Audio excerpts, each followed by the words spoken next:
Right. పరిశుద్ధ గ్రంథములో నుండి ఒక వాక్య భాగాన్ని మనము చదివి ధ్యానించుకుందాం. యోహాను సువర్తమానము 15వ అధ్యాయం 5వ వాక్యం.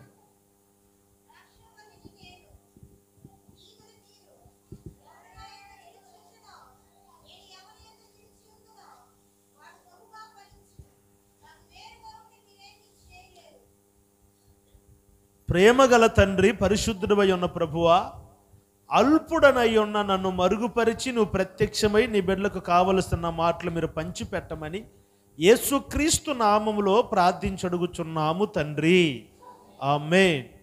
ప్రియులారా, నా వైపు చూస్తూ మీరు దేవుని మాటలు వినాలని ప్రేమపూర్వకంగా మనవి చేస్తూ ఉన్నారు. చదవబడిన వాక్య భాగంలో ప్రభువైన యేసుక్రీస్తు వారు ఆయనను వెంబడిస్తున్న ఆయన శిష్యులకు, లేకపోతే ఆయన వెంబడిస్తున్న ప్రజలకు, యేసుక్రీస్తును వెంబడిస్తున్న ప్రజలకు ఉంటున్న ఒక సంబంధాన్ని అక్కడ తెలియపరుస్తూ ఉన్నాడు. నా ప్రియులరా, నేను ద్రాక్షవల్లిని, మీరు తీగెలు. తీగెలు ద్రాక్షవల్లితో అంటు కట్టబడి ఉంటేనే గాని దానంతటా అది ఎలాగ ఫలింపదో, అదే రీతిగానే నాతో మీరు అంటు కట్టబడితేనే గాని మీకై మీరు ఫలింపలేరు.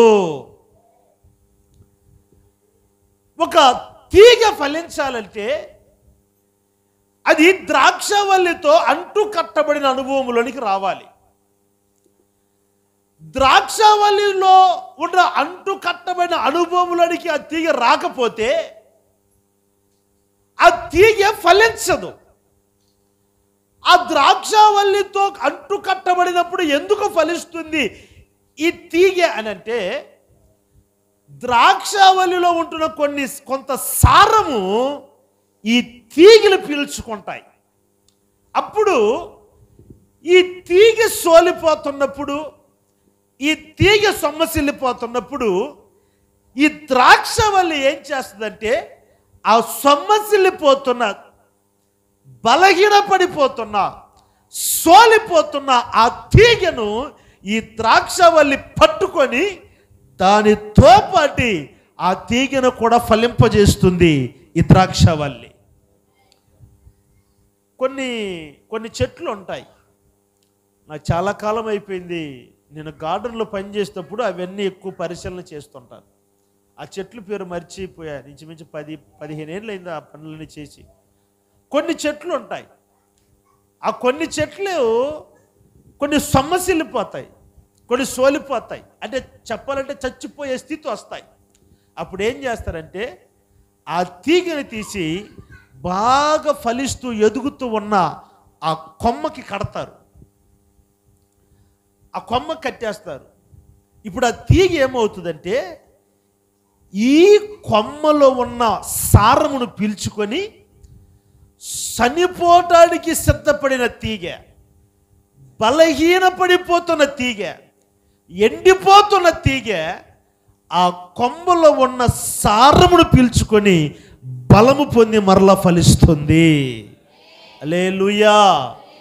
అదే రీతిగానే తీగలుగా ఉన్న మనము కూడా కొన్నిసార్లు బలహీనపడిపోతూ, కొన్నిసార్లు సొమ్మసిల్లిపోతూ, కొన్నిసార్లు రాలిపోతూ, కొన్నిసార్లు వాడిపోతూ, కొన్ని సందర్భాలలో అయ్యో ఇక ఈ జీవితమే నాకు అవసరం లేదని జీవితం మీద విరక్తి వచ్చిన తరువాత, మన జీవితం ఇంతటితో ముగించుకుందాం అనుకున్న తరువాత, అయ్యో ఈ జీవిత యాత్రలో ఈ పోరాటములు, ఈ కన్నీటి సమస్యలు నేను ఎదుర్కోలేనని మనము బలహీనపడిపోతున్నప్పుడు ఈ తీగగా ఉన్న మన జీవితములు ద్రాక్షవల్లినబడిన యేసు ప్రభుతో అంటు కట్టబడుతూ ఉన్నప్పుడు ఆ ద్రాక్షవల్లిలో ఉన్న సారము పొందుకొని మరలా మనము ఫలించేదానికి ప్రారంభిస్తాం. ఆమేన్ అన్నవాళ్ళు గట్టిగా చప్పట్లు కొట్టి దేవుని మహిమపరచుదాం. హల్లెలూయా, హల్లెలూయా. నా ప్రియమైన దేవుని బిడ్డలారా, ఇప్పుడు ఈ తీగ ఫలించాలంటే ద్రాక్షవల్లితో పాటు ఉండాలి. ద్రాక్షావల్లితో అంటు కట్టబడిన అనుభవంలోనికి ఈ తీగ రాగలిగితే, ఒకవేళ ఈ తీగ మీదకి విసురుతున్న గాలి ఏదైనా, తుఫాను ఏదైనా, లేకపోతే భయంకరమైన ఎండలైనా అది వాడిపోకుండా, రాలిపోకుండా, సొమ్మసిల్లిపోకుండా, సోలిపోకుండా, తెగిపోకుండా, అది చనిపోకుండా ఈ ద్రాక్షావల్లి ఆ తీగతో అంటు కట్టబడిన అనుభవంలో ఉంది కనుక ఆ తీగ చనిపోనివ్వకుండా, సోలిపోనివ్వకుండా, అది వాడిపోనివ్వకుండా ఈ ద్రాక్షవల్లి ఆ తీగను ఫలింపజేసి బలమును అనుగ్రహించి దానికి మరలా జీవమును కలుగజేస్తుంది ఈ ద్రాక్షవల్లి.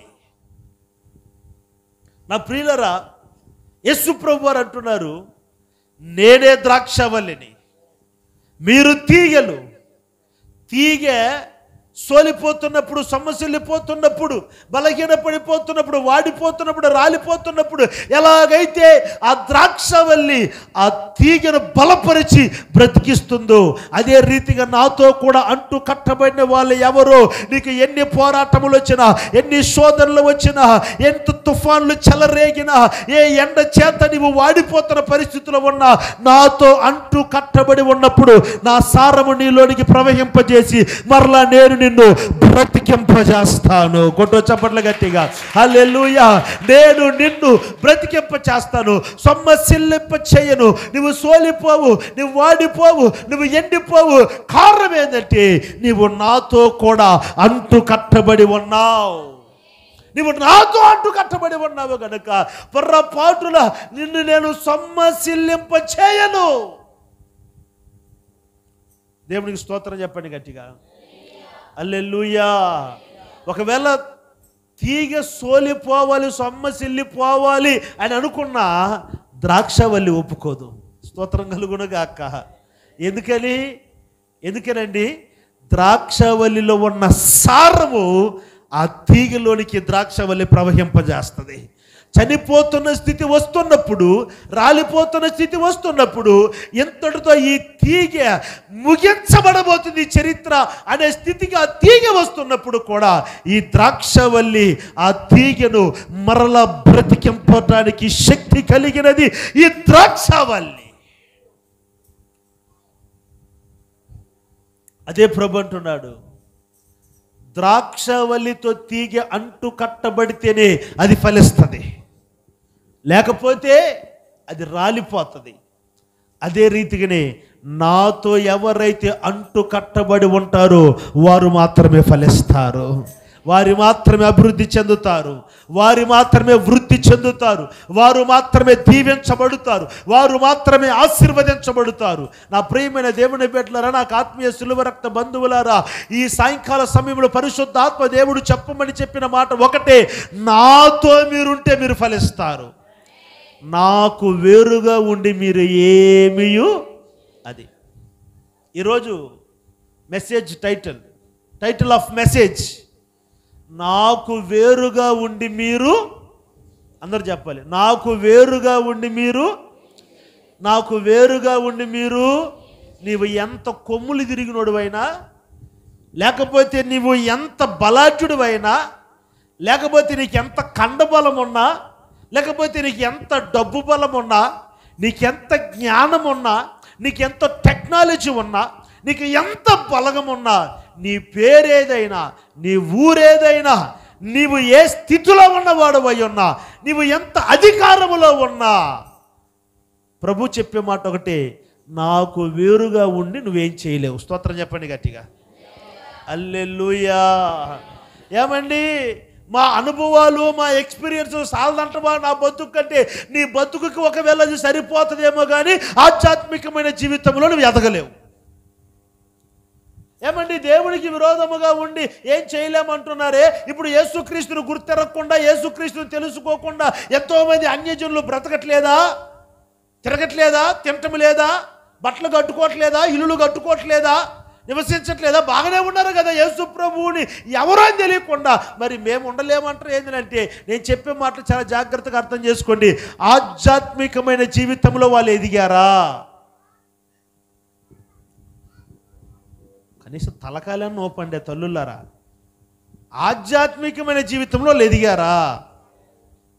ఒకవేళ ఈరోజు వైభవంగా కనపడవచ్చు, ఎండ్ ఆఫ్ ద డే వారి మృతి పొందుచున్న సమయములలో నరకపు ద్వారాలు వారి కొరకు తెరవబడి ఉంటాయి.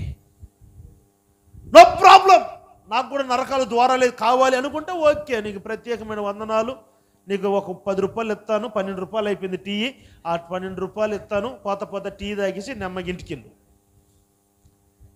నాకు కూడా నరకాల ద్వారాలు తెరవబడి ఉండాలి అని అంటే, అయ్యా నాకు కూడా పర్వాలేదు అనుకుంటే ఓకే. కానీ నా జీవితం యొక్క ముగింపులో నా కొరకు పరలోక ద్వారాలు తెరవబడాలి అన్నవాళ్ళు ఖచ్చితంగా క్రీస్తుతో కూడా అంటుకట్టబడి ఉండాలి. హల్లెలూయా, హల్లెలూయా.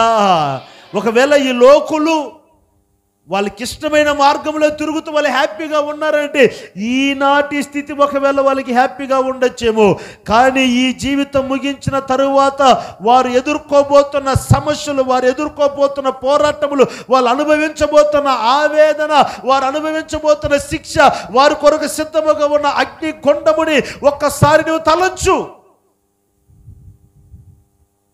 వాళ్ళతో పాటు నేను వెళ్తానంటే ఓకే, అంతకు మించి ఎవరిని బలవంతం చేయకూడదు కదా. బలవంతం చేయటం యేసుప్రభుకు కూడా ఇష్టం లేదుగా. యేసుప్రభు ఏమన్నాడు? సర్వలోకానికి వెళ్ళి సర్వ సృష్టికి సువార్తను ప్రకటించండి, నమ్మితే బాప్తిస్మం ఇవ్వండి, నమ్మకపోతే విడిచిపెట్టండి. ఎవరి గ్రామానికన్నా మీరు వెళ్తున్నప్పుడు మిమ్మల్ని చేర్చుకుంటే సమాధానము కలుగును గాక అని పలికిరండి, చేర్చుకోకపోతే నీ పాదాల ధూళిని దులిపి రమ్మన్నాడు. న్యాయ తీర్పు దినంలో ఆ ధూళి నాకు సాక్ష్యం చెప్పుద్ది. హల్లెలూయా. ఎవరిని బలవంతం లేదు, లేదండి మేము ఈ లోకుల్లాగానే ఉంటాము, మాకు ఎండ్ ఆఫ్ ద డే, మా జీవితం యొక్క ముగింపులో మాకు నరకపు ద్వారములు తెరవబడితే చాలు అనుకుంటే నో ప్రాబ్లం. లేదండి, నా జీవితం ముగింపులో నా కొరకు సిద్ధపరిచిన ఆ పరలోక రాజ్యపు ద్వారాలు నాకు తెరవబడాలి అని నువ్వు ఆశపడితే తప్పదు, క్రీస్తుతో కూడా నువ్వు అంటు కట్టబడి ఉండాలి. కొట్టు చప్పట్లే గట్టిగా హల్లెలూయా. క్రీస్తు లేకుండా లేడు అన్న స్థితికి నువ్వు రావాలి. క్రీస్తు లేకుండా నేను లేనండి, యేసు లేకుండా నేను బ్రతకలేనండి, యేసుతోనే నేను బ్రతకాలండి, యేసు కొరకే బ్రతకాలండి, యేసులోనే బ్రతకాలండి అనే కాన్ఫిడెంట్ ఎవరికైతే రాగలుగుతుందో వారి కొరకు పరలోకపు ద్వారాలు తెరవబడి ఉంటాయి అనుటలో నో డౌట్. అయితే యేసుక్రీస్తు వారు చెప్తున్నమాట, నాకు వేరుగా ఉండి మీరు ఏమీ చేయలేరు. ఏ స్థాయిలో నీవు ఉన్నా, ఎంత గొప్పవాడివైనా, ఎంత గొప్పదానివైనా, నీ పేరు ప్రఖ్యాతులు ఎంతటిదైనా, నీ బలగం ఎంత గొప్పదైనా, నువ్వు ఎంత ఖండబలము ఉన్నవాడువై ఉన్నా, ఎంత జ్ఞాన బలము ఉన్నవాడువై ఉన్నా, నువ్వు ఏ స్థితిలో ఉన్నదానివై ఉన్నా, దేవునికి వేరుగా ఉండి నీవు ఏమీ చేయలేవు. దేవునికి స్తోత్రం కలుగునుగాక. హల్లెలూయా. అంటే దేవునితో ఉంటేనే మనము ఫలించగలుగుతాం, అంతే కదండి. దాని అర్థం అంతే కదండి. ద్రాక్షవల్లితో తీగ అంటు కట్టబడకపోతే తానంతట తానే ఫలింపదు. అదే రీతిగా మీరు ఫలించాలంటే మీరు నాతో కూడా అంటు కట్టబడాలి. నాతో మీరు అంటు కట్టబడకుండా నాకు వేరుగా ఉండి మీరు ఏమీ చేయలేరు. జాగ్రత్తగానండి. దేవుడికి వేరుగా ఉండి మనం ఏమీ చేయలేం. కొన్నిసార్లు పరిశుద్ధ గ్రంథంలో కొంతమంది భక్తులు తమ బుద్ధిని ఆధారం చేసుకొని, తన బలాన్ని ఆధారం చేసుకొని, తన ధనాన్ని ఆధారం చేసుకొని దేవునికి దూరం అయ్యారు కొంతమంది భక్తులు. వాళ్ళు ఎంత మట్టి కొట్టకపోయారో నేను చూపిస్తా. దేవునికి దూరమైన వారు ఏ స్థితికి దిగజారిపోయారో నేను చూపిస్తా. కానీ దేవునితో ఉన్నప్పుడు వాళ్ళు ఎలా ఉన్నారు, వాళ్ళ స్థితి అలా ఉన్నది. కానీ దేవునికి దూరం అయిపోయిన తర్వాత వాళ్ళ స్థితి ఎంత దౌర్భాగ్యంగా మార్చబడ్డది. వాళ్ళ బుద్ధిని ఆధారం చేసుకొని, వారి ధనాన్ని ఆధారం చేసుకొని, వాళ్ళ బలాన్ని ఆధారం చేసుకొని, వాళ్ళ బలగమును ఆధారము చేసుకొని, వాళ్ళ అధికారమును ఆధారము చేసుకొని దేవునిని పక్కన పెట్టి దేవునికి దూరమైపోయి ప్రయోగాలు చేసిన వాళ్ళు ఎంతమంది నష్టపోయారో ఈ దినం నేను మీకు చూపిస్తాను. ఈ మాటలు విన్న తర్వాత మనము ఖచ్చితంగా క్రీస్తుతో అంటు కట్టబడాలి అనబడ్డ నిర్ణయములోనికి మీరు రాబోతూ ఉన్నారు. హల్లెలూయా. దేవునికి దూరమై, దేవునికి వేరై, దేవుని కాదని నువ్వు చేసే ప్రయోగాలు నష్టపోతాయి అని ఈ వాక్యంలో పరిశుద్ధాత్మ దేవుడు మీతో మాట్లాడబోతూ ఉన్నాడు. చేతులెత్తి స్తోత్రం చెప్పండి గట్టిగా. ఒక్కొక్కటిగా చెప్తాను జాగ్రత్తగా. నెంబర్ 1 చదవండి పరిశుద్ధ గ్రంథములో లూకా సువార్త 15వ అధ్యాయం 11, 12, 13 వాక్యాలు. లూకా సువార్త 15వ అధ్యాయము 11, 12, 13.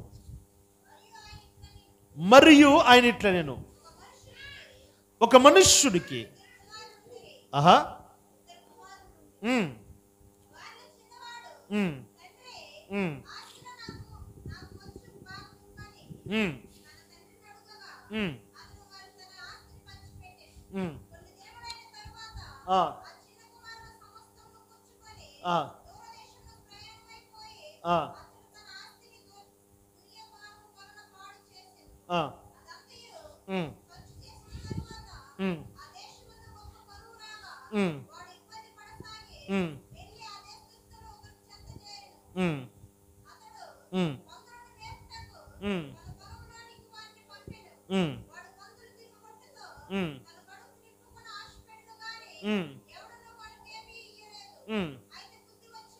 ఏమొచ్చినప్పుడు అంతకుముందు వాడికి బుద్ధి లేదంటారా? Hello, mic testing 1 2 3. అమ్మా ఎక్కడే ఉన్నారా? అంతకుముందు వాడికి బుద్ధి లేదా? ఏమండి, బుద్ధి స్వాధీనము లేనివారని కొంతమంది అంటారు. బుద్ధి స్వాధీనము లేనివారని అంటారు కదండి కొంతమంది. అంటే మనిషి దున్నపోతులాగా పెరగతాడు, వాడికి ఏముండదు, అట్టట్లు తీసుకెళ్ళి హాస్పిటల్ వదిలిపెడతారు, వాళ్ళు పక్కన పెట్టు. వీడికి బుద్ధి లేకుండా తండ్రి దగ్గర ఆస్తి పంచి అడిగుంటాడా? అమ్మా, వీడికి బుద్ధి లేకపోతే అంత జ్ఞానంగా తండ్రి దగ్గర ఆస్తి తీసుకుని ఉంటాడా? ఇప్పుడు మనలో మాట, మీరు మళ్ళీ బయట జారకండి ఎక్కడ.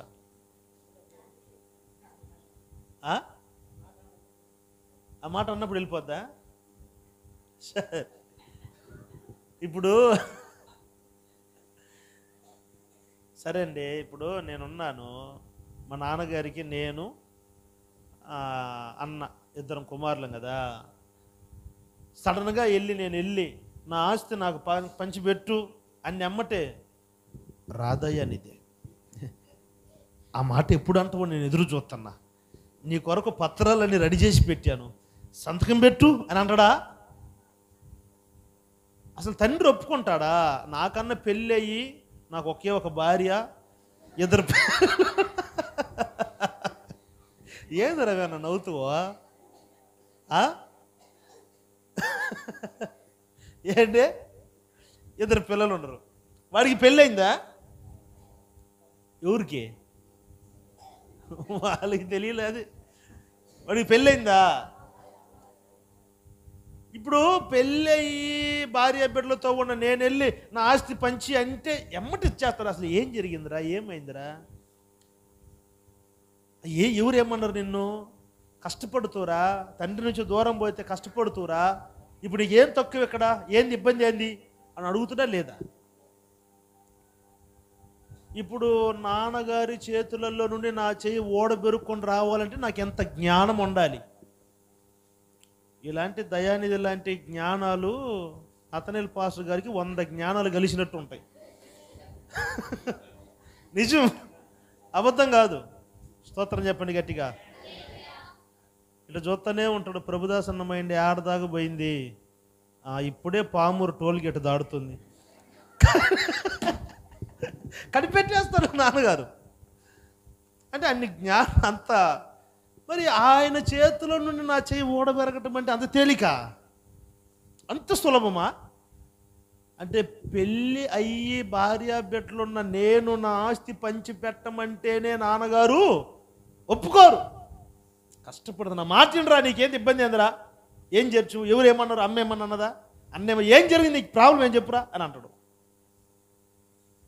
మరి ఈడు చిన్నపిల్లోడు, ఈడు అప్పటికే ఈడు మూతి మీద మీసాలు పెరుగుతున్నాయి వీడికి. వాడు పోయిన ఆస్తిలోకి వచ్చి వీడు ముందే టెంకరోడు, వాడికి ఆస్తి ఇచ్చేస్తాడు ఎమ్మటే. అక్కడ ఉంది కానీ ఆస్తిలో భాగం అడగని ఇచ్చిన, నిజంగా అట్లా ఇచ్చి ఉంటాడా? మరి ఎంత రోదన చేసి ఉంటాడు, ఎంత వేధించి ఉంటాడు తండ్రిని. అన్నం తినకుండా, నీళ్లు తాగకుండా, స్నానాలు చేయకుండా, నిద్రపోకుండా 24 గంటలు ఏడ్చి నా ఆస్తి నాకు కావాలి, నా ఆస్తి నాకు కావాలి, ఆ ఆస్తి నాకు పంచి పెట్టకుండా నేను నిద్రపోను, నాకు నా ఆస్తి కావాలి అని ఎంత బతిమలాడి, ఎంత ఏడ్చి, ఎంత అలమటించుంటే ఆస్తి పంచిపెట్టి ఉంటాడు తండ్రి. ఇప్పుడు వీడు బుద్ధి లేనోడా? చెప్పరేందండి, వీడు బుద్ధి లేనోడా? వీడు బుద్ధి ఉంది వాడికి. ఏం బుద్ధి అంటే స్వయబుద్ధి ఉంది వాడికి. ఏం బుద్ధి అండి? స్వయబుద్ధి అంటే సొంత బుద్ధి. వాడికి సొంత బుద్ధి ఉంది. వాడు సొంత బుద్ధిని ఆధారము చేసుకొని తండ్రికి దూరం అయిపోయాడు. నా ఆస్తి నాకు కావాలని దూరం చేశాడు. నా సంతోషానికి మా తండ్రి అడ్డంగా ఉంటాడని తండ్రికి దూరం అయిపోయాడు.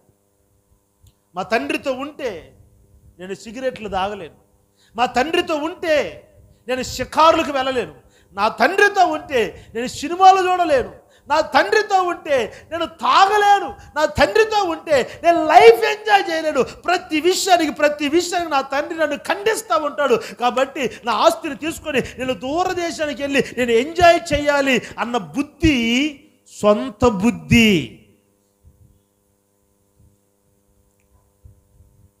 సరే, తండ్రి కూడా ఆస్తిని పంచి ఇచ్చేశాడు. ఎంతకాలం బాగుపడ్డాడు? అతని చేతుల్లో ధనము ఉన్నంత వరకు సంతోషంగా ఉన్నాడు. తర్వాత దేవుని వాక్యం ఉంటుంది, అతను పందులు తినే పొట్టు తినాలని ఆశపడిన పందులు మా తిండి తింటాం, సిగ్గులేనోడా, మాకే ఆ మురిగిన మొహముడు పిసికి పెడతా ఉంటాడు పొట్టు, నీ పొట్టు తినేదానికి పందులు కూడా అతనికి భోజనం ఇచ్చేదానికి ఇష్టపడలా. తండ్రితో ఉన్నప్పుడు రాజభోజనం, తండ్రికి దూరమైన తరువాత పందులు తినే పొట్టు అది కూడా దొరకలేదు.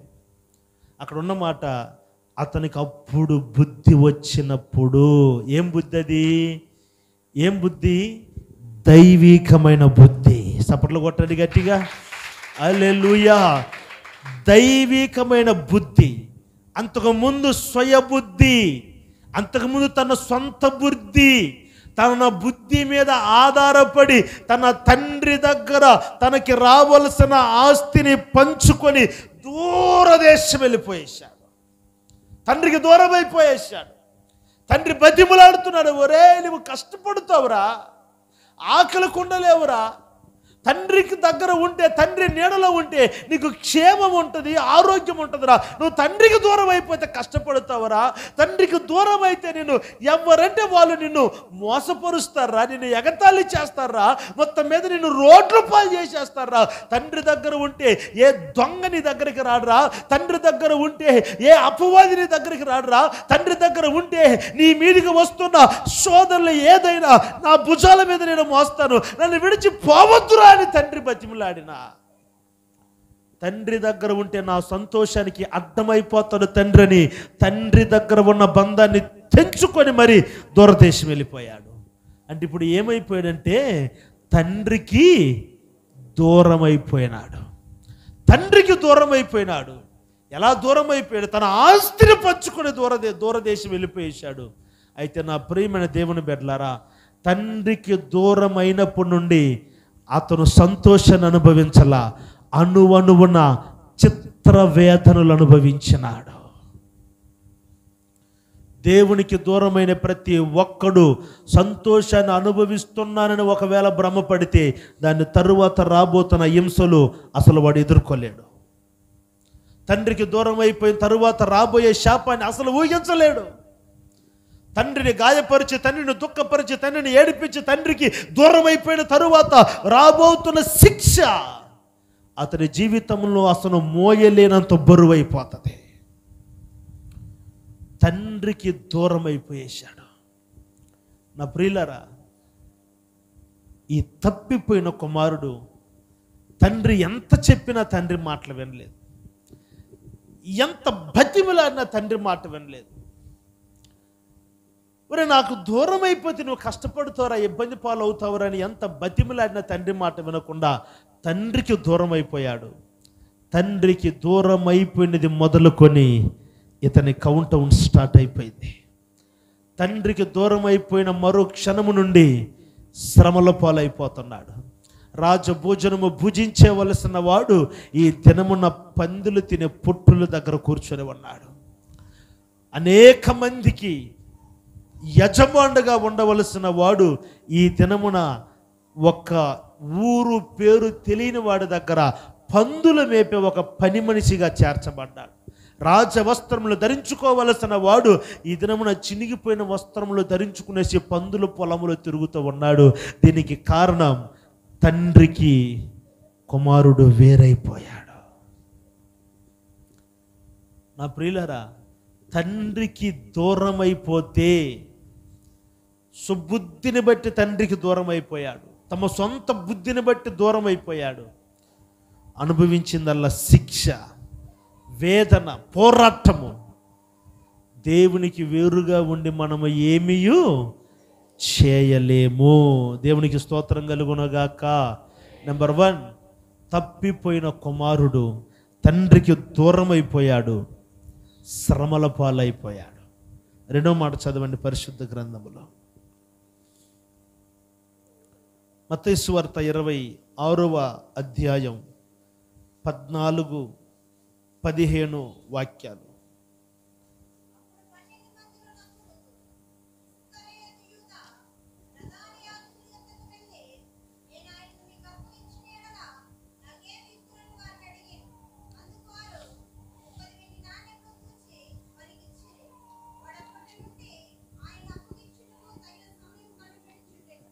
చాలు, తలపైకెత్తు. ఎవరితను? ఎవరండి? యూదా ఇస్కరియోతు. యూదా ఇస్కరియోతు యొక్క పని ఏంటంటే ఖజానాదారుడు, యేసుక్రీస్తు వారితో పరిచర్యలో ఉన్నవాడు. 12 మంది శిష్యులలో ఒకడు ఈ యూదా ఇస్కరియోతు. ఈ యూదా ఇస్కరియోతు పని ఏంటంటే ప్రతి పరిచర్య యొక్క జమ ఖర్చులు లెక్క పెట్టుకోవటము, కానుకలు లెక్క పెట్టుకోవటము, కావలసిన స్థలంలో ఖర్చు పెట్టడము, ఈ పరిచర్య చేస్తున్నాడు యూదా ఇస్కరియోతు. చెప్పాలంటే 12 మందిలలో ఒకడు, అపోస్తులలో ఒకడు, ఒక పాస్టర్ అని అనుకుందాం. ఇప్పుడు ఒక దైవ సేవకుడుగా, శిష్యులలో ఒకడుగా యేసు ప్రభుతో తిరుగుతూ, యేసు ప్రభుతో తింటూ, యేసు ప్రభుతో నడుస్తూ, యేసు ప్రభుతో పరిచర్య చేస్తూ, యేసు ప్రభుతో కూర్చుంటూ, యేసు ప్రభుతోనే కాలము గడుపుతూ ఉన్న ఈ ఇస్కరియోతు యూదాకి ఇప్పుడు ఒక ఆలోచన వచ్చింది. ఏం ఆలోచన అంటే యేసు ప్రభుని సిలువకు అప్పగించాలి. ఏం ఆలోచన వచ్చిందండి? ఏమొచ్చింది? ఎందుకొరకు అంటే అక్కడ క్లియర్గా అప్పుడు చదువుకున్నాం, 30 వెండి నాణ్యముల కొరకు. దేని కొరకండి? ఇప్పుడు నాకు ఇక్కడ అర్థం అవ్వాల్సింది ఏంటంటే, ఇలాంటి 30 వెండి నాణ్యాలు యేసు ప్రభు దగ్గర అడిగుంటే ఎన్ని ఈకుపోయిండు? ఏమండి అర్థమవుతుందండి? నేను కూడా రాజమండ్రి భాష మాట్లాడాలి. ఏంట్రా మీరు ఇట్లా మాట్లాడుతున్నారు? ఏంట్రా మీరు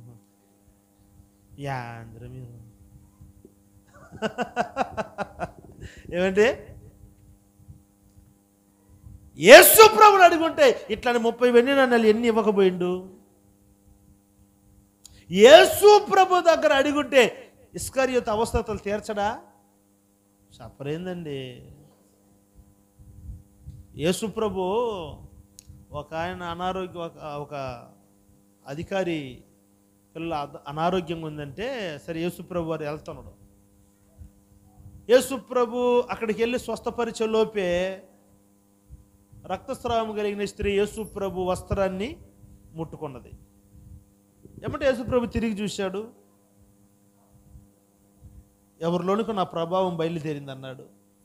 శిష్యులు అన్నారు, ఇంతమంది పడుతుంటే ప్రభావం ఒక్కరిలోకి బయలుదేరింది అంటూ, నిన్ను తగిలింది ఎవరు అంటూ ఏంటంటే, ఎంతమంది నా మీద పడినా నా ప్రభావం ఒకరిలోకి మాత్రం బయలుదేరింది అన్నాడు. ఇప్పుడు నేను అనేది ఏంటంటే, యేసు ప్రభుకి ముక్కు మొహము తెలియని వాళ్ళకు కూడా యేసు ప్రభు మేలు చేశాడు. అవునా కదండి? ఆమె ఎవరు యేసు ప్రభుకి తెలుసా? ఆమె అడుగుతున్న ఎవరిలోనికి వెళ్ళింది నా ప్రభావం అంటున్నా అంటే ఆయనకే తెలియలే ఎవరిలోనికి వెళ్ళిందో, కానీ మేలు జరిగింది. కనాను స్త్రీ, నా కుమార్తె అనారోగ్యంతో ఉందయ్యా, కొంచెం నువ్వు బాగుజీ. యేసుప్రభు అంటాడు, పిల్లలకు తెచ్చిన రొట్టె ముక్కలు కుక్క పిల్లలకు వేయటము యుక్తం కాదు. అంటే చెప్పలేకనే చెప్పాడు, మీ కొరకు నేను రాలేదు, మీ కొరకు నేను తేలేదు.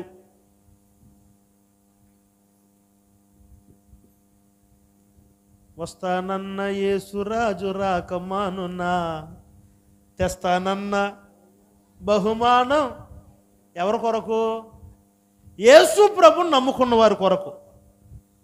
అందరి కొరకు కాదు. మళ్ళీ ఒకవేళ పాట బాగుంటే పాడు, కానీ ఆశలు పెట్టుకోబాకు.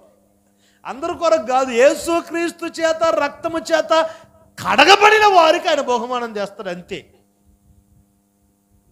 యేసు ప్రభు ఇష్ట ప్రకారంగా, ఆయనకి ఇష్టకరముగా, ఆయన చిత్త ప్రకారం జీవించిన వాళ్ళ కొరకు బహుమానం ఆయన తీసుకురాడు.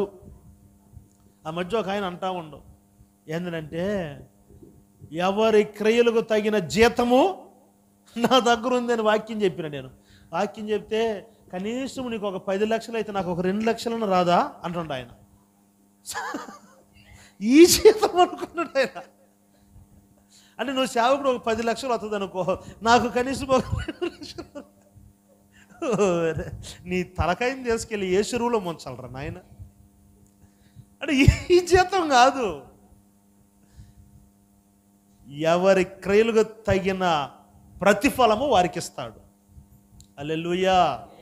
అందరికి కాదు, జీవ కిరీటం అందరికి కాదు, మహిమ కిరీటం అందరికీ, వాడబారిన కిరీటం అందరికీ, ఒక్కొక్కరికి ఒక్కొక్క కిరీటం. స్తోత్రం చెప్పు గట్టిగా, హల్లెలూయా. వస్తానన్న యేసురాజు రాకమానునా, తెస్తానన్న బహుమానం. నా సామిరంగా ఎదురు వచ్చి నిలబడాల, గుండె చచ్చిపోతాను. దేవునికి స్తోత్రం చెప్పండి. హల్లెలూయా, హల్లెలూయా. పాట బాగుందని పాడేస్తుంటారు. వేలాది నదులంతా విస్తార తైలము నీకిచ్చిన చాలునా. గబక్క నేను మైక్ తీసుకొని చాలును అని అన్నాను అనుకో, పాట మార్చేస్తాను.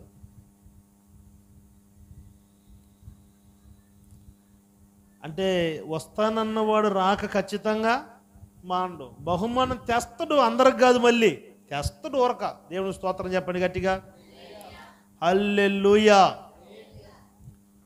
ఇప్పుడు కనాను స్త్రీ కొరకు యేసుప్రభు రాలా, వారి కుమార్తె కొరకు అసలే రాలా. అయితే ఇప్పుడు యేసు క్రీస్తు వారు వారి కొరకు రాకపోయినా, వారి కొరకు తేకపోయినా వారికి ఇచ్చాడా లేదా? రొట్టె ముక్కలు వేసాడా లేదా? వాళ్ళ కుమార్తె బాగుపడిందా లేదా? స్వస్థపరచబడిందా లేదా? నేను అనే మాట ఏంటంటే, యేసు ప్రభుకు ముక్కు మొహము తెలియదు. వాళ్ళు ఆ రక్తస్రావం కలిగిన స్త్రీ ఎవరో తెలియదు, ఈ కనాను స్త్రీ ఎవరో తెలియదు. మీకు ఇంకొక మాట, వ్యభిచారము చేత పట్టబడిన స్త్రీ, అసలు ఆమెకి ఈయనకి ఏం సంబంధం? కానీ ఆ సందర్భంలో ఆమెను కూడా యేసు ప్రభు కాపాడాడు. ఏంటి అవసరం? యేసు ప్రభు కొండకి కూర్చున్నాడు, ఇంచుమించు 20,000 మంది వచ్చారు. ఎంతమంది వచ్చారు? బైబిల్లో 5,000 మంది ఉంది, 5,000 మంది పురుషులను ఉంది. అంటే ఇంకా స్త్రీలు బైబిల్ కాదు, ఇప్పుడు ప్రాక్టికల్గా ప్రజలలో మనం చూస్తే దేవుని మందిరంలో ఎక్కడ చూసినా సభలు కానీ కోటాలు కానీ ఎక్కడైనా ఎవరు ఎక్కువ ఉంటారు? ఒకసారి అటు చూడండి, పాపం వాళ్ళు అమ్మేదం కూర్చొని ఉంటారు చూడండి, తక్కువే ఉంటారు. అంటే స్త్రీల సంఖ్య ఎంచని వీలు పడకుండా 5,000 మంది పురుషులు మాత్రం లెక్క పెట్టారు. సరే, ఒకడికి ఒక భార్య అన్న 10,000 మంది, ఒక దంపతులకు ఇద్దరు సంతానం అన్నా ఏండి 10 నేను చెప్పిన లెక్క కరెక్టే కదా? 20,000 మంది.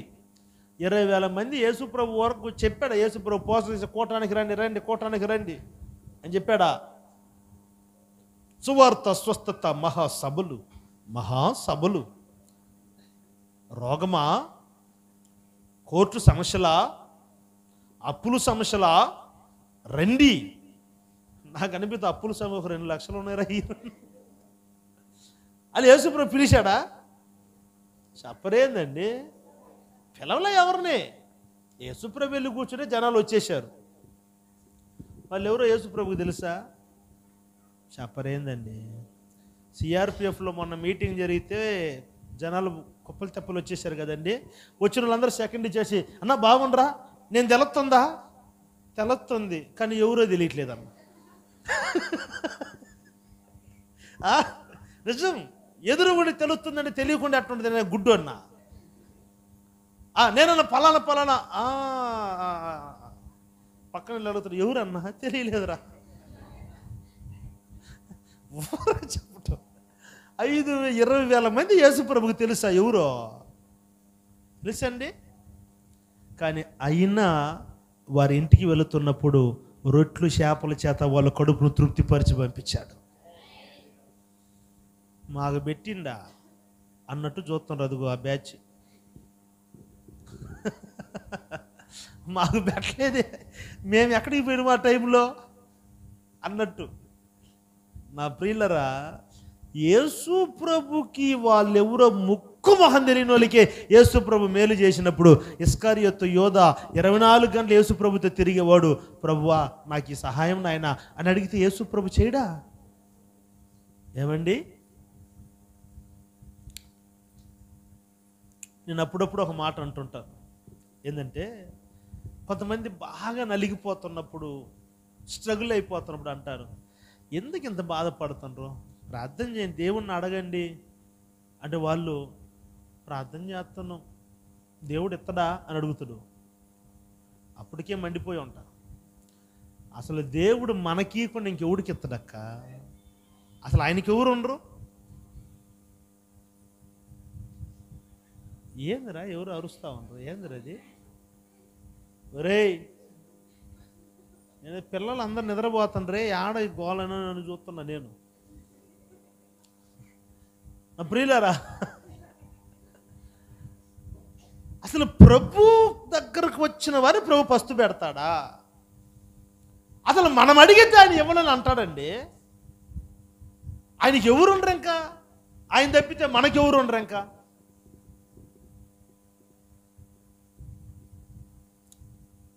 ఖచ్చితంగా ఇస్కరియోతు యోధ అడిగితే అంతకంటే గొప్ప స్థానమును దేవుడు ఇస్కరియోతు యోధకి ఇచ్చి ఉంటాడు. అయితే ఇస్కరియోతు యోధ డబ్బు కొరకు యేసు ప్రభుకు దూరం అయిపోయాడు. ఏమైపోయాడు?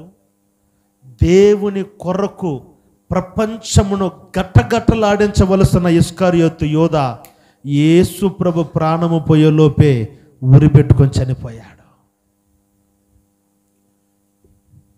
ఎందుకు వచ్చింది ఈ పరిస్థితి?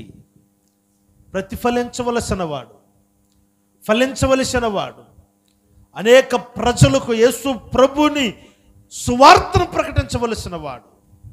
ఈరోజు మన భారతదేశానికి ఒక గొప్ప ఘనత, ఒక గౌరవం ఏంటంటే యేసు ప్రభుతో కూడా తిరిగిన తోమా గారు మన భారతదేశంలో రక్తము కార్చి చనిపోయారు. హల్లెలూయా. ప్రత్యేకంగా మేమున్న స్థలం సెయింట్ థామస్ మౌంట్, థామస్ గారు అక్కడికి వచ్చి సువార్త చేసి అక్కడనే మరణించారు కనుక ఆ పేరు పెట్టారు. ఆయన పేరు థామస్ అని. సెయింట్ థామస్ మౌంట్ అంటారు దాన్ని. అంటే మౌంట్ అంటే కొండ. భారతదేశానికి ఒక గొప్ప ఘనతను తెచ్చేశాడు. ఎవరు? తోమా గారు. అంటే వీళ్ళ సంఖ్యలో ఉండవలసిన ఇస్కారియోతు యోధ ఏడు ఇప్పుడు? తోమా గారు ఇంతగా రక్తము కార్చారు మన కొరకని మనం ప్రకటిస్తుంటమే. పేతురు గారు యేసు క్రీస్తు వారు కొరకు జీవించారు, హతసాక్షిగా జీవించాడు, మరణించాడని మనం బోధిస్తుంటమే. ఆంద్రియా గారు ప్రపంచాన్ని గటగటలాడిచ్చాడని బోధిస్తుంటమే. యోహాను గారు యేసు ప్రభు సజీవుడిని రుజువుపరిచారని బోధిస్తుంటమే. ఇలాగూ ఇస్కారియోతు గారి గురించి ఎప్పుడైనా బోధించగలిగే స్థితి మనకుందా? ఎప్పుడైనా యూదా ఇస్కారియోతులాగా మనం ఉండాలి అని ఎవరన్నా బోధించారు ఎప్పుడైనా? ఏంటే బోధించారా? పొరపాటున ఇంకా గుడ్ ఫ్రైడే వస్తుంది, మరల ఆడి పోసుకుంటారు ఇంకా ఆయన్ని. ఎవరిని? అప్పగించేశాడు. ఇస్కారియోతు యోధ అప్పగించేశాడు. తిడతా ఉంటారు ఇంకా. అంటే ఎందుకు ఆ స్థాయి వచ్చిందండి? ఆది అపోస్తుల గురించి ఇంత మనకు మాదిరిగా ఉంచిన పరిశుద్ధ గ్రంథము ఇస్కారియోతు గురించి ఎక్కడన్నా రాయబడిందా? క్రొత్త నిబంధన గ్రంథంలో యేసు ప్రభు సువార్తలు ముగించబడిన తరువాత అంటే ఎక్కడ? కారణం ఏంటంటే ఇస్కారియోతు యోధ యేసు ప్రభుకు దూరం అయిపోయాడు, భ్రష్టుడైపోయాడు. తండ్రికి దూరం అయిపోయిన కుమారుడు శిక్షను అనుభవించాడు. యేసు ప్రభుకు దూరం అయిపోయిన ఇస్కారియోతు యోధ భ్రష్టుడైపోయాడు. మూడవ మాట చదవండి పరిశుద్ధ గ్రంథములో.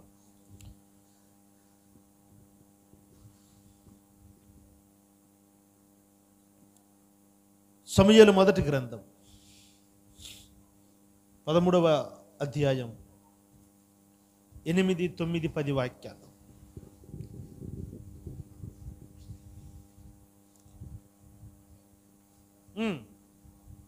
సమూయేలు మొదటి గ్రంథం 13వ అధ్యాయం 8, 9.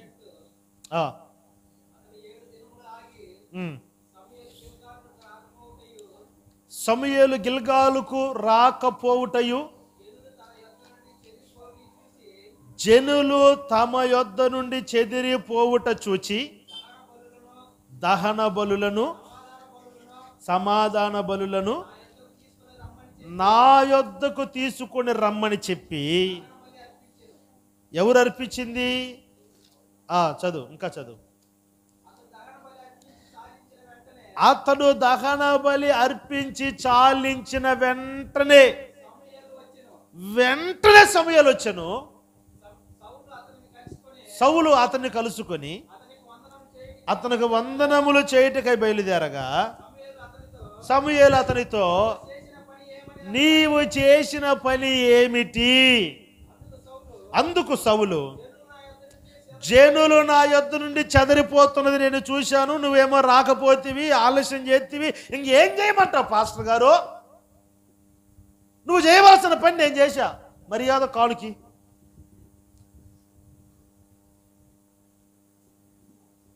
నోరు మూసుకోవాలి సమూయేలు. తప్పెవరిది? Hello mic testing 1 2 3. తప్పెవరిది? సౌలుని తిడతాడా అంది మరి?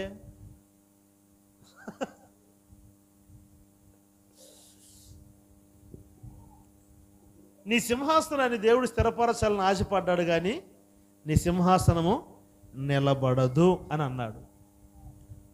సమూయేలు సౌలుతో అన్నాడు. ఆలస్యం వచ్చిన తప్పు సమూయేలుది. ఎందుకంటే టైం అంటే టైం, కరెక్ట్ టైంకి సేవకుడు అన్నప్పుడు మాట అంటే మాట, టైం అంటే టైంకి రావాలంతే. 5 గంటలకు పెళ్ళి అంటే 5:30 4:30 కల్లా రావాలి సార్. ఫాస్ట్ అంటే టైం పర్ఫెక్ట్ పంచువాలిటీ ఉండాలి. వీళ్ళు మాత్రం లింగం అంటే 8 గంటలకు వస్తారు. మేము కూర్చొని ఉండాలి. లేటుగా రావటం మా తప్పు. ఇప్పుడు సమూయేలు కూడా తప్పే కదా చేసింది. మరి సమూయేలు సౌలుని తిడుతుంటారు పట్టుకొని. దహన బలి అర్పించాలి, సమూయేలు టయానికి రాలేదు. కొంతసేపు చూశారు, ఇంకా రాలేదు. ప్రజలందరూ ఇప్పుడు పాస్టర్ వచ్చేదానికి లేట్ అయిపోతే ఏం జరుగుద్దండి? కొంత అడావిడి, కొంత లేచి బయట తిరిగే వాళ్ళు తిరుగుతుంటారు, సెల్ ఫోన్ నొక్కే వాళ్ళు సెల్ ఫోన్ నొక్కుతుంటారు, కాలు తీసి వెనకేసే వాళ్ళు వెనకేస్తారు, ముందేసే వాళ్ళు భుజాల మీద వేసుకునే వాళ్ళు భుజాల మీద వేసుకుంటుంటారు. కాబట్టి కొంతమంది చిటుకులు తీసుకుంటా ఉంటారు.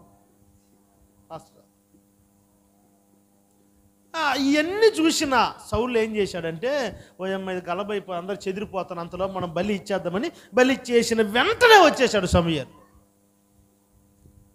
ఇప్పుడు సౌలే తిట్టాలి వాస్తవానికి, ఏం పాస్టర్ అయ్యను, ఒక పంచువాలిటీ లేదు నీలో, టైం ఎంతసేపు వెయిట్ చేసేది అని సౌలే తిట్టాలి. కానీ సమూయేలు అంటాడు, సౌలా వాట్ ఈస్ దిస్, ఏం చేసినావు నువ్వు? అదండి, మరి పాస్టర్ గారు మీరు రావాల్సిన టైంకి రాలేదు కాబట్టి లేట్ అయిపోయిందంటే బలి చెల్లించేశానండి. నీ సింహాసనాన్ని దేవుడు స్థిరపరచాలనుకున్నాడు, కానీ నీ సింహాసనము చదువు, ఆ మాటను చదువు. దేవరాజ్ ఇంకా క్లియర్ కాలేదా? Right, clear.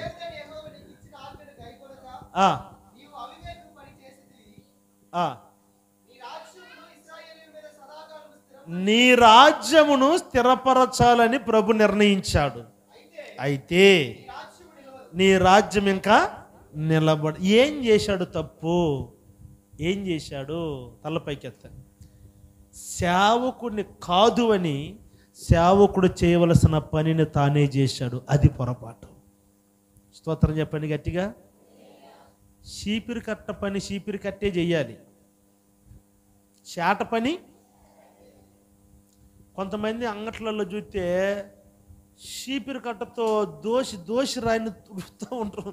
నా అసలు దోసి తినాలని ఆశపోయేస్తుంది నాకు. చూసారా? చీపిరి కట్ట ఊడ్చేదానికి రా నాయన, దోసి పెను ముందు తుడిచేదానికా? వాడికి ఒళ్ళు బరువు అయ్యి. చీపిరి కట్ట పని, చేట పని, లైట్ పని, ఫ్యాను పని, బాక్సుల పని, నా పని, మీ పని. మీకు ఏముందిలే అండి, రాత్రి ఒక పూట 4 ఉడకబెడతారు, తింటారు. ఆదివారం ఏమని చేసుకొస్తే 4 ఆరేస్తారు. అంత పైన ఏమి.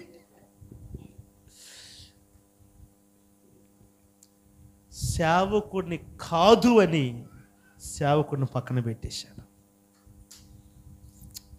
తప్పిపోయిన కుమారుడు తండ్రి కాదు అని దూరం అయిపోయాడు, శిక్ష అనుభవించాడు. ఇస్కరియోతు యోధ యేసు ప్రభు కాదు, నాకు డబ్బే కావాలని వెళ్ళిపోయాడు, భ్రష్టుడైపోయాడు. సౌలు సేవకుడు కాదు అని సేవకుని పక్కన పెట్టి తను చేయవలసిన పనిని చేసేసాడు. దేవుడు ఇస్తున్న రాజ్యంను పోగొట్టుకున్నాడు. నాకు వేరుగా ఉండి మీరు ఏమీ చేయలేరు.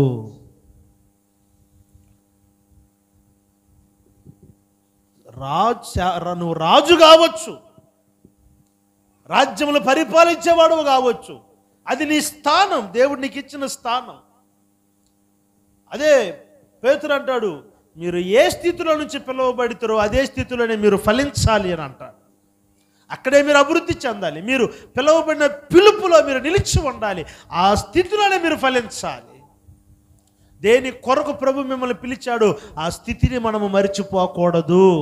ఏ స్థితిని దేవుడు ఏర్పాటు చేసుకున్నాడో ఆ స్థితిని నువ్వు విడిచిపెట్టకూడదు, అదే స్థితిలో నువ్వు ఫలించాలి. స్తోత్రం చెప్పండి గట్టిగా, కొంచెం గట్టిగా చెప్పండి. సేవకుడిని కాదు అని పక్కన పెట్టాడు, దేవుడిచ్చే రాజ్యాన్ని పోగొట్టుకున్నాడు సౌలు. 4వ మాట చెప్తాను. 4వదిగా దేవుడు కాదు అని వెళ్ళిన వారు. చదవండి, మనందరికి బాగా పరిచయమైన రూతు గ్రంథం 1వ అధ్యాయం 1వ వాక్యం.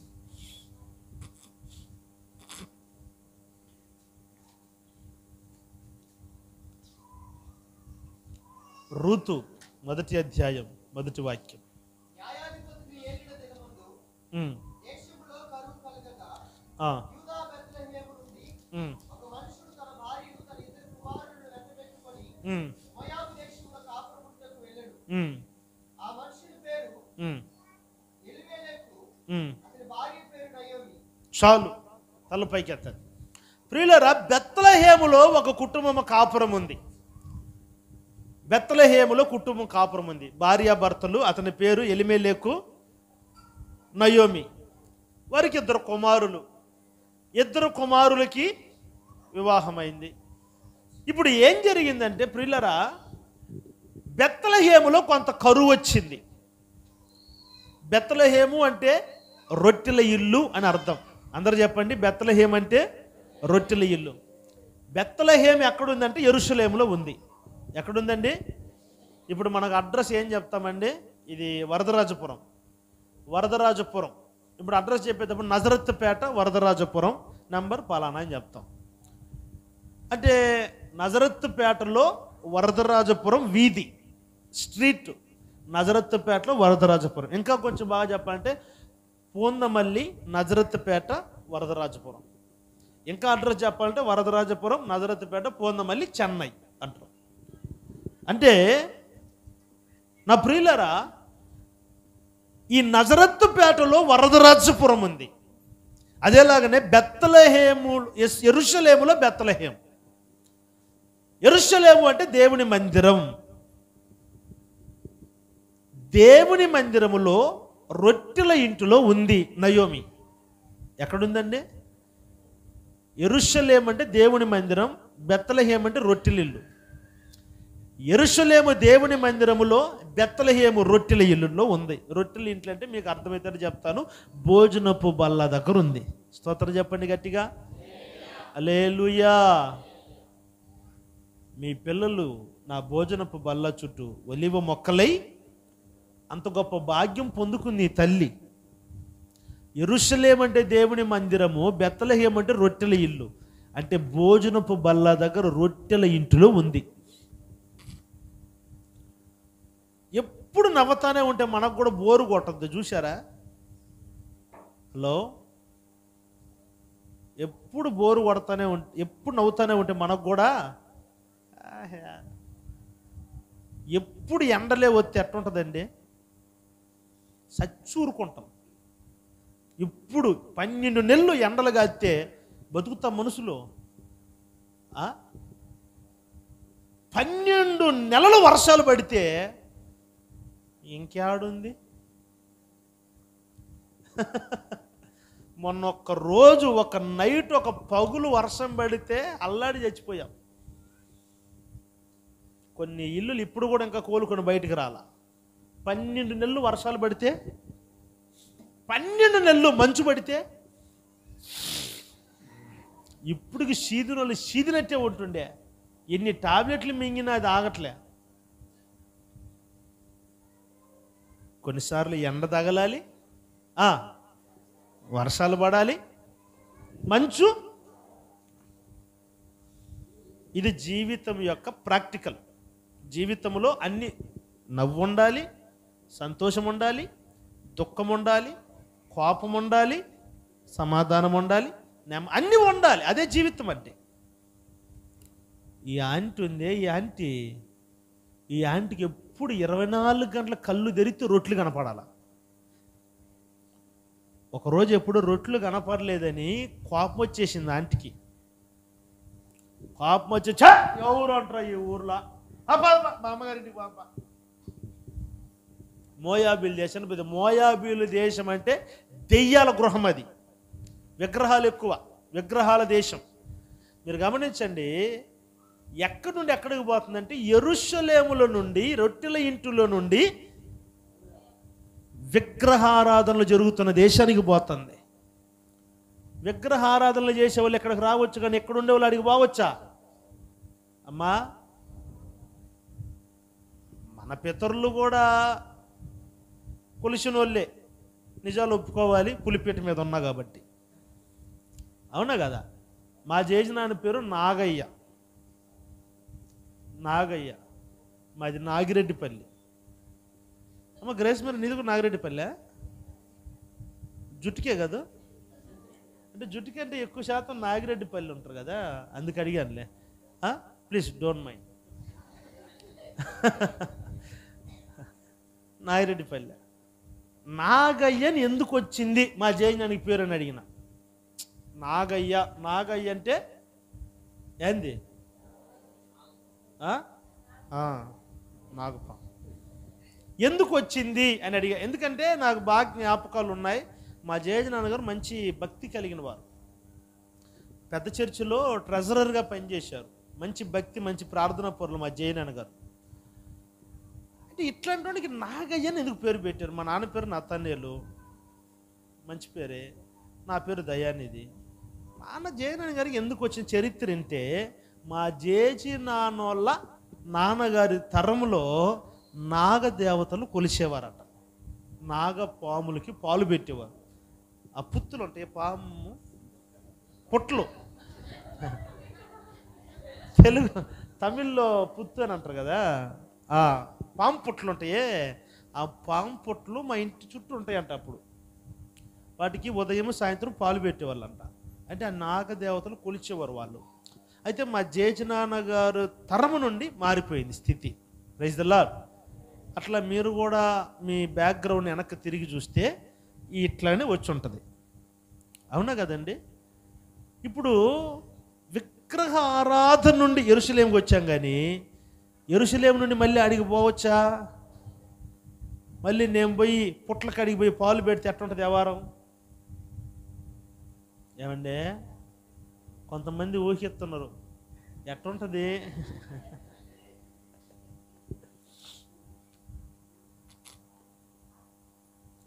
ఈమె ఏం చేసిందంటే యెరూషలేముని విడిచిపెట్టి మళ్ళా విగ్రహాల కోట్లకు పోయింది. అసలు ఇంకా చెప్పలేమండి ఆ శాపం. ఆ శాపాన్ని వర్ణించలేము, వివరించలేము ఆ శాపాన్ని. వెళ్ళటము భర్త చచ్చిపోయాడు, ఎలిమెలెకు చచ్చిపోయాడు. వెంటనే 2 కుమారులు చచ్చిపోయారు. సంతోషం కోల్పోయింది, ఆరోగ్యం కోల్పోయింది, నెమ్మది కోల్పోయింది, నవ్వు కోల్పోయింది. నయోమి అంటే అర్థము మధురమని అర్థం. కానీ అదే నయోమి మరలా బెత్లెహేముకి వస్తా అంటది, నన్ను నయోమి అనొద్దు, నన్ను మారా అని పిలవండి. మారా అంటే చేదు. బెత్లెహేములో ఉన్నప్పుడు నయోమి అంటే బెత్లెహేములో ఉన్నప్పుడు మధురం. ఎప్పుడైతే బెత్లెహేము కాదని విడిచిపెట్టి వెళ్ళిందో ఇప్పుడు మారా జీవితమే చేదైపోయింది. అమంటది, నన్ను అట్ట పిలవద్దు, నయోమిని పిలవద్దు. ఎందుకంటే ఈరోజు నా జీవితమే చేదుగా మారిపోయింది. ఎందుకంటే యెరూషలేము కాదు అని వెళ్ళిపోయింది. ప్రభు అంటాడు, నాకు వేరుగా ఉండి మీరు ఏమీయు, దేవుని మందిరానికి వేరుగా ఉండి మనం ఏమీయు. ఆ మధ్య ఒక సిస్టర్ని అడిగా, ఏందక్క ప్రార్థనకే వచ్చేది లేదు, అన్నా వచ్చేది లేదు, నువ్వు వచ్చేది లేదు, పిల్లలు వచ్చేది లేదు, ఏందక్క అని అడిగినా. మేము ప్రార్థనకు రాకపోతే రోజు ఇంట్లో ప్రార్థన చేసుకుంటా ఉన్నామన్నది. ఇంకా పని బాట లేక సంఘాలు కట్టింది. మేమెందుకు తెల్ల జొబ్బా వేసుకుని తిరిగేది? ఇంకా మీరు ఇళ్లల్లో ప్రార్థన చేసుకుని, ఇళ్లల్లో ప్రార్థన చేసుకోవచ్చు, కానీ ఉపదేశము ఉపదేశం ఎక్కడ దొరుకుద్దండి? ఎందుకు? దేవుని మందిరం, దేవుని రాకడలో ఇంట్లో ఉన్న వాళ్ళకి అది ఎత్తబడేది, సంఘంలో ఉన్నవారే ఎత్తబడతారు. హల్లెలూయా. ఈ సంఘములో ఎవరైతే స్థిరపరచబడతారో, ఈ సంఘములో వధువుగా ఎవరైతే సిద్ధపరచబడతారో వారి కొరకు వరుడుగా యేసుక్రీస్తు వారు రాబోతున్నారు. హల్లెలూయా. నేను ఇంట్లో ఉంటానండి, నేను మిద్ది మీద ఉంటానండి, నేను పొలంలో ఉంటానండి, నేను బాత్రూంలో ఉంటానండి, సిగ్గు లేదు. ఇంకెందుకు మందిరాలు కట్టింది దేవుడు? ఇంకెందుకు దేవుడు సేవకుడిని పెట్టింది? యెరూషలేములో నుండి నీ ఇష్టానుసారంగా నువ్వు బయటికి వెళితే వాకిటి దగ్గర శాపము పొచ్చి ఉన్నది అన్నది నువ్వు మర్చిపోకూడదు. యెరూషలేమును ఎప్పుడైతే నయోమి విడిచిపెట్టిందో, మీరు గమనించిన తర్వాత చదువుకున్న మాటలు, ఒక్క మేలైన నయోమి జీవితంలో జరిగిందా మీరు పరిశీలన చేయండి. యెరూషలేముని విడిచిపెట్టినప్పటి నుంచి, రొట్టెల ఇంటిని విడిచిపెట్టినప్పటి నుండి అసలు నవ్వు కరువైపోయింది నయోమి జీవితంలో. సమాధానం కరువైపోయింది. ఒకప్పుడు నయోమి అనంటే మధురం, ఈరోజు తినేదానికి తిండి లేని స్థితి.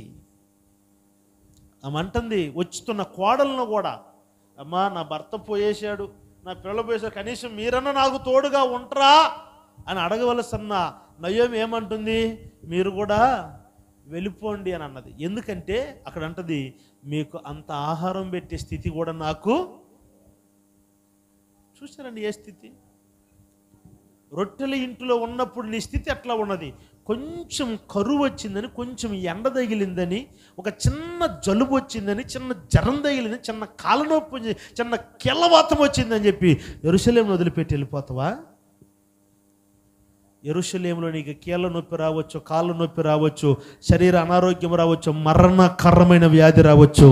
యెరూషలేములో ఉన్నంత వరకు నీ మీదికి దేవుని యొక్క క్షేమం ఉంటుంది కనుక అపవాది ఉగ్రతని దగ్గరికి రానివ్వడు ఆయన. కానీ యెరూషలేముని విడిచి బయటికి వెళ్ళిపోయిన తర్వాత ఇంక నీ ఇష్టం. అపవాది నిన్ను ఊరక ఏం చేస్తాడండి? ఆడుకుంటాడు. అట్నే ఒకడు యెరూషలేముని విడిచిపెట్టి యెరికోకు దిగి వస్తున్నాడు. ఎప్పుడైతే యెరూషలేముని విడిచిపెట్టి బయట అడుగు పెట్టాడో దొంగడు పట్టేశాడు.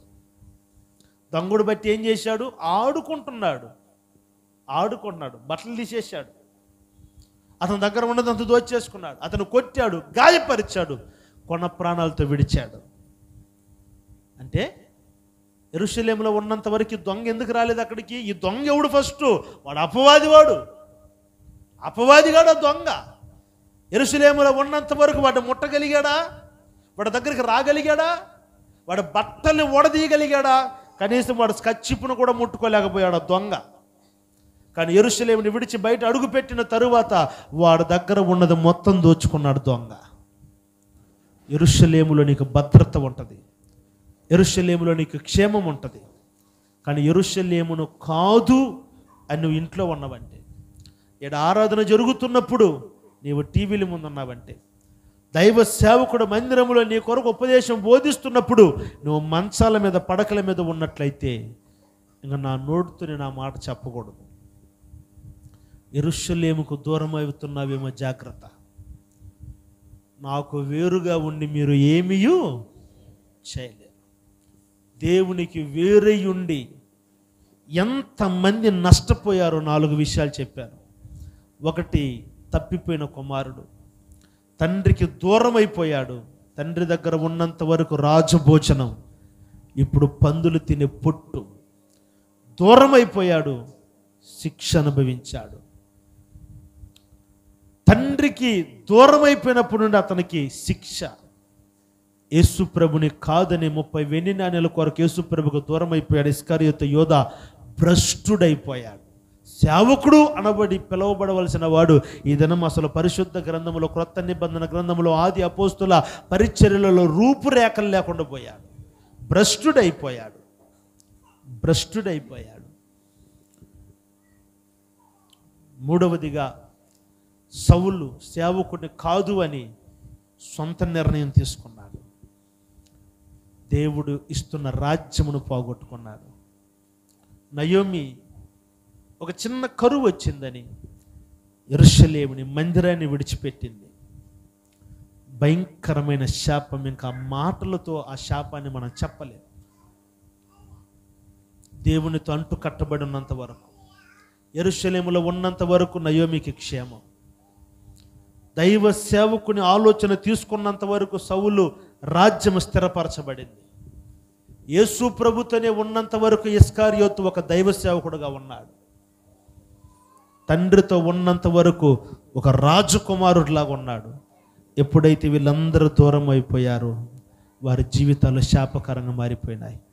ఒకవేళ నీవు ఈ దినము దేవునికి దూరమయ్యే స్థితిలో ఉన్నవేమో ప్రభు నేను హెచ్చరిస్తున్నాడు. ప్రభు మరొకసారి అంటున్నాడు, నాకు వేరుగా ఉండి మీ బుద్ధి ఏమి ప్రయోజనం లేదు, మీ డబ్బు ఏమి లాభం లేదు, మీ అధికారం ఏమి లాభం లేదు, మీ నిర్ణయాలు ఏమి లాభం లేదు. నాకు వేరుగా ఉండి మీరు ఏమీ చేయలేరు. అదే నా దగ్గర ఉంటే, నాతో అంటు కట్టబడి ఉంటే, మీరు సోలిపోతున్నప్పుడు, సొమ్మసిల్లిపోతున్నప్పుడు నేను మిమ్మల్ని లేవనెత్తుతాను, నేను మిమ్మల్ని బ్రతికిస్తాను, నేను మిమ్మల్ని జీవింపచేస్తాను. అటు కృప దేవుడు 50 మందికి అనుగ్రహించునుగాక.